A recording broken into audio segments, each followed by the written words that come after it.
Good evening and welcome back to One TV News with me, Esma. Let's start with some national news.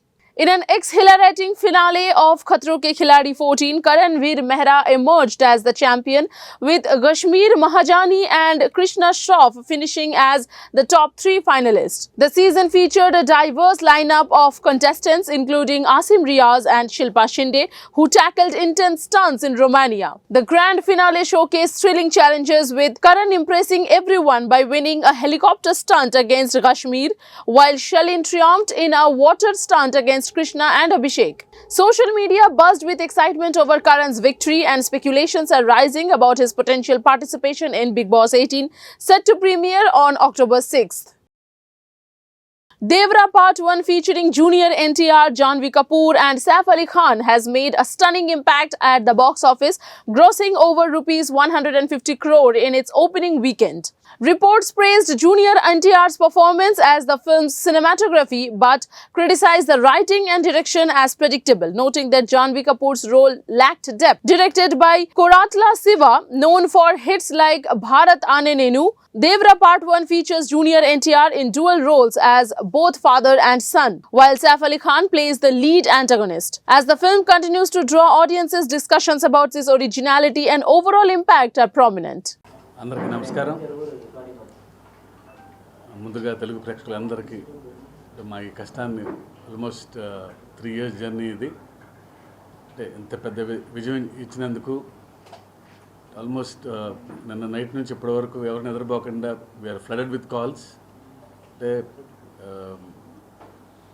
My best film అంటున్నారు అందరూ. Thanks for that. And I just want to thank NTR గారు, కళ్యాణ్ రామ్ గారు and Sudhakar గారు, and all my technicians, రాండీ గారు, రామ్జోగి శాస్త్రి, సాబుసిల్లి గారు, శ్రీకర్ ప్రసాద్ గారు, అందరూ. అంటే అనిరుద్, జాన్వి, సైఫ్ అలీ ఖాన్, శ్రీకాంత్ గారు, వీళ్ళందరూ లేకపోతే దేవర్ మాత్రం ఈ రేంజ్కి వెళ్ళేది కాదని ప్రగాఢంగా నమ్ముతున్నాను నేను. అంటే ఎవ్రీవన్ వాళ్ళ సొంత సినిమాలాగా తీసుకొని రాత్రింబవళ్ళు లాస్ట్ మినిట్ వరకు పనిచేసినందువల్లనే ఈ సినిమా ఈ క్వాలిటీ వచ్చింది, ఇంత పెద్ద సక్సెస్ వచ్చింది మా అందరికీ. సో అందరికీ పేరు పేరున థ్యాంక్స్. అండ్ నా సినిమాలు ఆల్మోస్ట్ ఫ్రమ్ మిర్చి, నా సక్సెస్ఫుల్ ఫిల్మ్స్ అన్నీ మా రాజుగారే చేశారు. బహుశా నా లక్కీ మ్యాస్కాట్ అనుకుంటాను ఆయన. అండ్ ఆయన బహుశా ఆయన ఆఫీస్లో ఉంటే నాకు సక్సెస్ ఉంటుందేమో అన్నట్టుగా తయారైంది చివరికి ఆఖరికి. సో థ్యాంక్ యూ రాజు గారు. అండ్ ఫైనల్లీ మీడియా మిత్రులందరికీ అండ్ ప్రేక్షకులకి మరొకసారి ధన్యవాదాలు. Fishermen in Rameshwaram, Tamil Nadu staged a protest on Monday against the arrest of 17 fellow fishermen and the confiscation of 2 boats by the Sri Lankan Navy. The fishermen were apprehended near Nidunthevu while fishing in the Palk Bay area on September 28. Protesters consist of both men and women gathered on the streets chanting slogans demanding their immediate return. Tamil Nadu Chief Minister M.K. Stalin has reached out to External Affairs Minister S. Jaishankar, urging prompt action for the fishermen's safe release. In his letter, he emphasized the need for diplomatic measures to address ongoing tensions. The arrested individuals hailing from Thangachi Madam were taken to Mannar port for questioning. The incident has raised serious concerns within coastal communities, adding to the distress already faced by the fishermen in the region.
எங்களுக்கு ஒரு முடிவு கிடைக்கணும் sir. எங்களுக்கு முடிவு கிடைக்காம நாங்க கிளம்பவே மாட்டோம். எங்களுக்கு ஒரு முடிவு கிடைக்கணும்.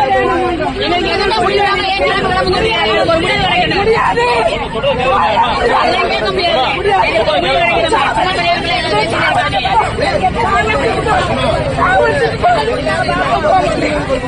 பெரியவர்களே எல்லாம் பேசிட்டே இருக்காங்க.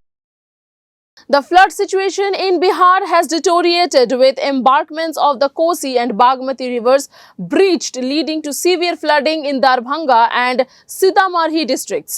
Villages like Kirtapur and Ghanshampur are submerged, prompting the government to ramp up relief operations. Water Resources Minister Vijay Kumar Chaudhary reported 6 embankment breaches with repairs underway. While water levels are receding in some areas, over 1.6 million people remain affected. Thankfully, no casualties have been reported in response. Additional teams from the National Disaster Management Authority have been deployed to assist in rescue efforts across the flood-hit regions. Congress leader Rahul Gandhi addressed a rally in Narayangarh, Ambala as a part of the Haryana Vijay Sankalp Yatra, joined by Priyanka Gandhi Vadra and Bhupinder Hooda.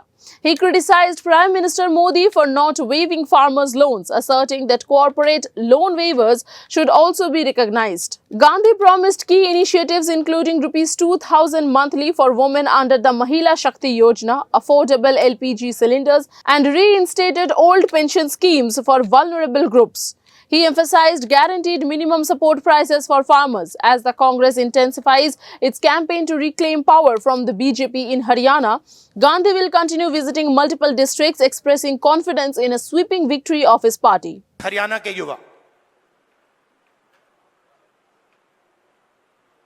मैंने आपसे पूछा ये America में क्यों बैठे? ये हरियाणा से क्यों भागे? उनसे मैंने पूछा, पता नहीं आपने वीडियो देखा नहीं देखा, उनसे मैंने पूछा भाई आप बताओ हरियाणा में इतनी कमी क्या है कि आप गए? कहते हैं राहुल जी हम सिर्फ गए नहीं, जान पर खेल कर गए। पहले हम टर्की गए, टर्की के बाद हम कजाकिस्तान गए, कजाकिस्तान के बाद हम कोलंबिया गए, कोलंबिया के बाद सूरीनाम, सूरीनाम के बाद पैनामा, पूरी दुनिया के चक्कर काटे, बोट में गए, बोट डूब गई, हमारे दोस्त मरे, हमारे आंखों के सामने डूबे, जंगल में माफिया के लोगों ने गोली मारी, जो चल नहीं पा रहा था उसको उड़ा दिया, खत्म कर दिया, हमने उसकी लाश देखी, वीडियो दिखाया उन्होंने। हमारे लॉयर्स ने कहा भैया इसको वीडियो को आप न मत दिखा देना। वहां पे एक साथ खाना पका रहे हैं, एक मुझे कहता है राहुल जी मैं ट्रेलर में रहता हूं, हर रोज कोई ना कोई आकर मुझे पीट देता है, हर रोज कोई ना कोई आकर मुझे पीट देता है, वो ड्रग्स लेते हैं और रात को आके मुझे मारते हैं। दूसरा कहता है भाई राहुल जी मेरा एक्सीडेंट हो गया, मेरा पूरा पेट बाहर निकल गया, मैं चल नहीं पाता हूं। उन्होंने मुझे कहा जाके हमारे परिवार से मिलिए। मैंने कहा क्यों? कहते हैं राहुल जी हम इनको 10 साल के लिए नहीं मिल पाएंगे, 10 साल के लिए हम ना अपनी माता, ना अपने पिता, ना अपने बच्चों को देख पाएंगे, क्योंकि अगर हम वापस गए तो वापस अमेरिका नहीं आ पाएंगे। मैंने पूछा कितने पैसे लगे, मतलब जेब से कितना पैसा निकला रोजगार ढूंढने के लिए? कहते 50 लाख रुपए लगे। मैंने कहा कहां से आए? आधे कहते खेत बेचकर, दूसरे लोन किस दिया 2% प्रति महीना, मतलब साहूकार से लोन लिया। अगर कोई 2% प्रति महीना लोन ले लेता है वो बच नहीं सकता, उसमें डूबेगा वो।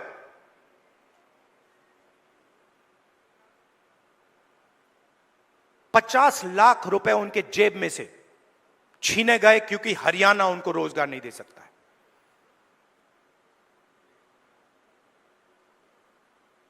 कहां गए? किसके हाथ में गए? क्यों गए? फिर मैं वापस आया, वायदा किया था, करनाल गया, 5 बजे सुबह परिवार से मिला, वीडियो कॉल चल रही है। मैं सोच रहा हूं ये हो क्या रहा है। एक तरफ अमेरिका में डैलस में 20-25 युवा, हिंदुस्तान का फ्यूचर वहां बैठा हुआ है, इस तरफ माताएं, बहनें, बेटे,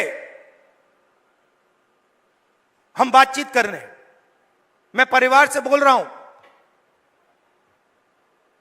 और बात करते हुए एक छोटा सा लड़का देव दौड़ता हुआ कंप्यूटर के पास जाता है, कंप्यूटर को ऐसे पढ़ता है, पकड़ता है, चिल्लाता है, पापा पापा पापा पापा वापस आओ। पापा मुस्कुरा रहा है। मैंने देखा ये मुस्कुराना नहीं चाहता है, ये रोना चाहता है, मगर इसको अपने बेटे के सामने मुस्कुराना पड़ रहा है। क्यों? क्योंकि उसके जेब में से हर रोज पैसा निकाला जाता है। उसे कहा जाता है महंगाई है। क्यों है? क्योंकि अंबानी और अदानी जैसे लोग हिंदुस्तान के किसानों से, मजदूरों से उनका हक छीनते हैं, उनकी कमाई का पैसा छीनते हैं। हर रोज होता है।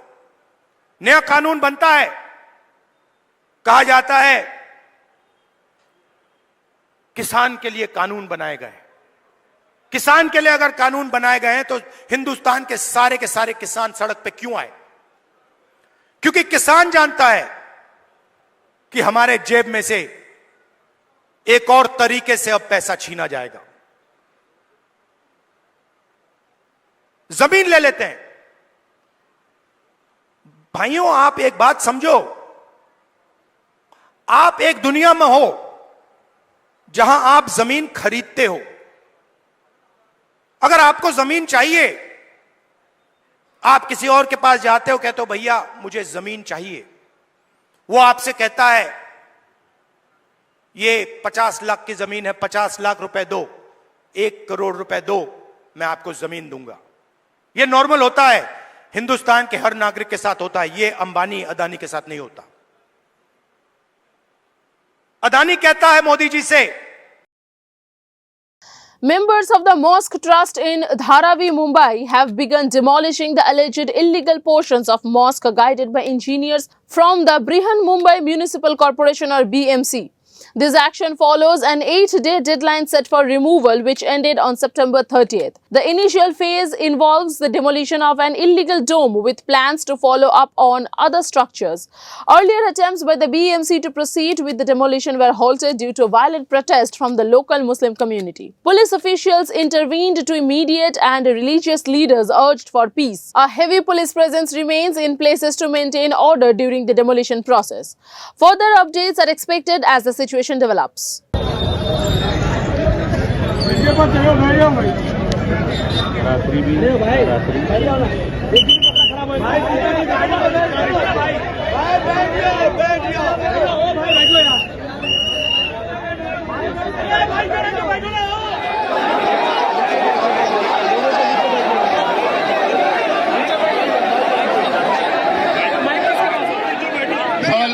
जो है वो बोल रहे हैं ना, वो सुनो। अभी तुम एक बार सुनो सिर्फ। जो ट्रैफिक पर फंसा हुआ है उसको निकलने दो। ट्रैफिक बस को निकलने दो। बस ये अपने लिए रहती है। उसको आप बिल्कुल ये मत करो। देखो गाड़ियों का नुकसान करके कुछ होने वाला नहीं है। हाँ, मेहरबानी करके गाड़ियों को कोई नुकसान नहीं करेगा। जो बस डाइवर्ट हो रही है उसको डाइवर्ट होने दो। आप लोग थोड़ा साइड में बैठो। क्या है जो भी डिसीजन है वार्ड ऑफिसर वगैरह सब।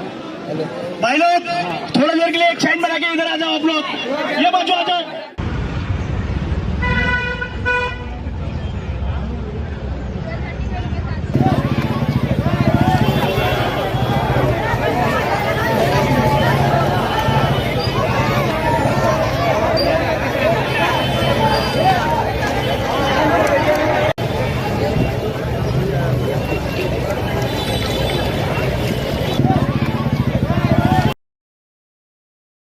Union Minister Nitin Gadkari, addressing the amazing Vidarbha Parishad in Nagpur, urged people not to be dependent on the government for their needs, likening it is a wish kanya or poisonous girl that brings ruin. He emphasized the unpredictability of government subsidies, sharing a personal anecdote about his son waiting for a substantial subsidy without assurance of when it would arrive. Gadkari criticized the lack of investor interest in Vidarbha, highlighting the big projects are absent due to insufficient planning and investment. He reiterated that those who distance themselves from the government involvement are more likely to succeed.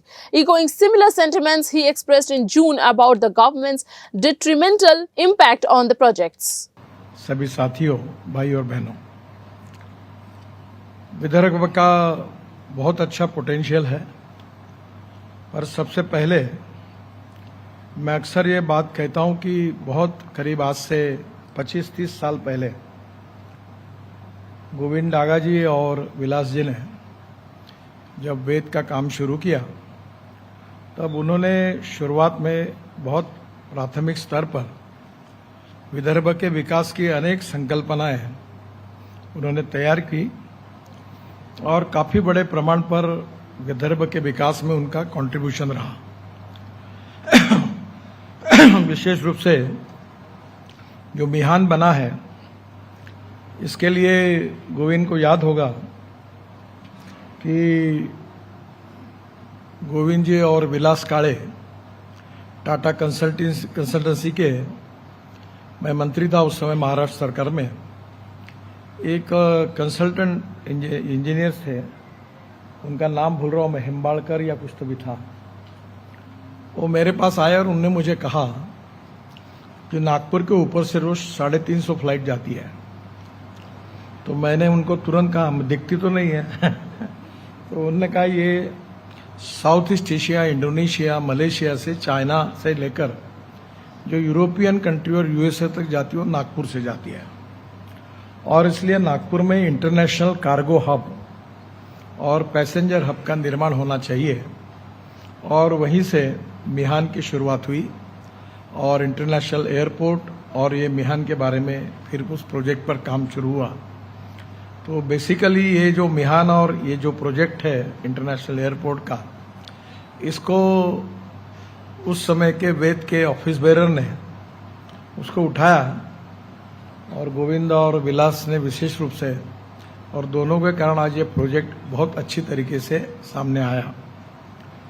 अभी मिहान में 68,000 लोगों को रोजगार मिला है और आने वाले समय में लगभग हमारी सभी आईटी कंपनीज अब आई है।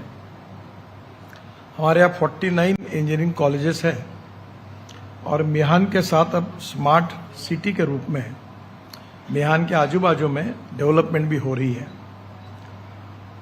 एक बात महत्वपूर्ण है कि हेल्थ सर्विसेज में, एजुकेशन में काफी बड़े प्रमाण पर इस 25-30 साल में हमने काम किया है। अभी इन्होंने जितनी समस्याएं बताई वो छोटी मोटी समस्या जो सबसे प्रॉब्लमेटिक है वो ये है कि विदर्भ में कोई 500,000 करोड़ की इन्वेस्टमेंट करने वाले इन्वेस्टर की सबसे बड़ी कमी है, और इसके कारण हमारे यहाँ बड़े बड़े प्रोजेक्ट नहीं आते। हम लगातार कोशिश करें कि कोई ना कोई मिले, पर वो हमारे यहाँ भी हाथ में लग नहीं रहे। परसों मेरे घर पर सज्जन जिंदल आए थे, आजकल उन्होंने वो MG हेक्टर कंपनी को टेक ओवर किया। तो मुझे बता रहे थे कि वो इलेक्ट्रिक गाड़ी आप देखो एक बार हमने तैयार की है। तो आज उन्होंने मेरे घर पर वो लांगिया जी लेके आए थे। तो मैंने उनको कहा कि सब गाड़ी वगैरह देखता हूँ और पहले कुछ नागपुर में शुरू करिए। इलेक्ट्रिक बस, इलेक्ट्रिक ट्रक, ये फ्यूचरिस्टिक डेवलपमेंट के महत्वपूर्ण आयाम हैं, पर अभी तक हमें ऐसा बड़ा यूनिट मिला नहीं है। बुटीबोरी भी MIDC एरिया में तो लगभग अभी काफी यूनिट शुरू है, काफी बंद है, और जो जमीन लेता है वो बेचता भी नहीं और नया यूनिट आता भी नहीं। और मैंने बहुत बार कहा कि ये जिनको जो यूनिट 5 साल में नहीं शुरू करते उनकी जगह वापस ले लो, तो वो होता ही नहीं, क्योंकि स्वाभाविक से जो करता भी नहीं शुरू, और एक तरफ लोगों को बोलते हमारे पास जगह नहीं। मिहान में भी ऐसे ही है। मिहान में जो लोग आते हैं उनको जो तुरंत निर्णय करना चाहिए होने में काफी दिक्कत होती है, और जिसके कारण अब मिहान में भी रिंग रोड के टुवर्ड्स गुमगांव अब जगह एक्वायर करके वहां भी जाने की आवश्यकता है। एक बात महत्वपूर्ण है कि Nagpur being a 0 mile logistic capital बन सकता है, ये भी एक कंसेप्ट आया था। National news. Israeli airstrikes against Hezbollah targeted in Lebanon have intensified, resulting in over 100 deaths and more than 315 injuries, as reported by the Lebanese health minister. Following a deadly attack on September 29, which killed 33 the previous day, Israel has focused on dismantling Hezbollah's leadership. The notable elimination of the group's chief, Hassan Nasrallah, on September 27th has heightened tensions across the region. Israel's military used an 80-ton bomb on Nasrallah's headquarters in Beirut, where he reportedly was with his daughter. In response, Iran's supreme leader Ayatollah Ali Khamenei convened an emergency meeting as officials indicated heightened security measures following the strikes. Hezbollah has vowed to continue its fight despite the loss of key commanders, escalating fears of further conflict in the Middle East.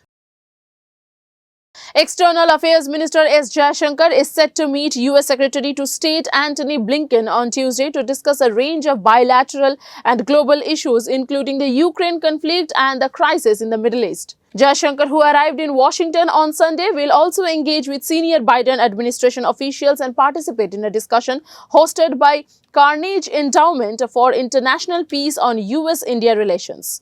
The think tank emphasized India's growing strategic importance in U.S. foreign policy, highlighting Prime Minister Modi's recent visit and bilateral meetings with President Biden. Jaishankar's visit marks his first trip to the U.S. capital since the third Modi government took office, following a busy week in New York where he addressed international challenges and defended India's stance on Jammu and Kashmir. Congratulate the President of the General Assembly, His Excellency Mr. Philemon Yang, and strongly support the 79th UN General Assembly's theme of leaving no one behind.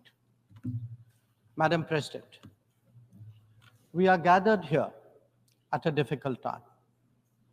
The world is yet to recover from the ravages of the COVID pandemic. A war in Ukraine is well into its third year. The conflict in Gaza is acquiring wider ramifications. Across the global south, development plans have gone off rails and SDG targets are receding. But there is more. Unfair trade practices threaten jobs, just as unviable projects raise debt levels.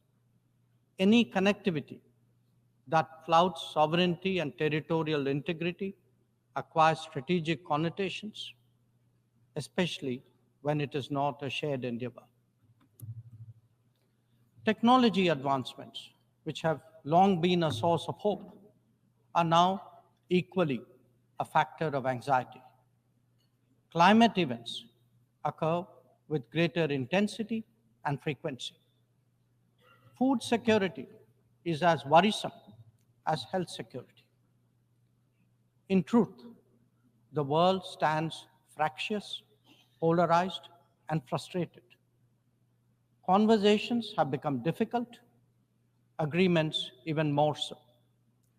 This is surely not what the founders of the United Nations would have wanted of us.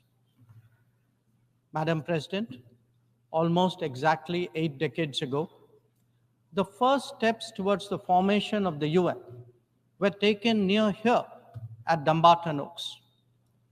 Refined thereafter at the Yalta Conference, they were finally approved in San Francisco. The debates of that era centered around how to ensure world peace, a prerequisite for global prosperity. Today, we find both peace and prosperity equally endangered. And that, Madam President, is because trust has eroded and processes have broken down.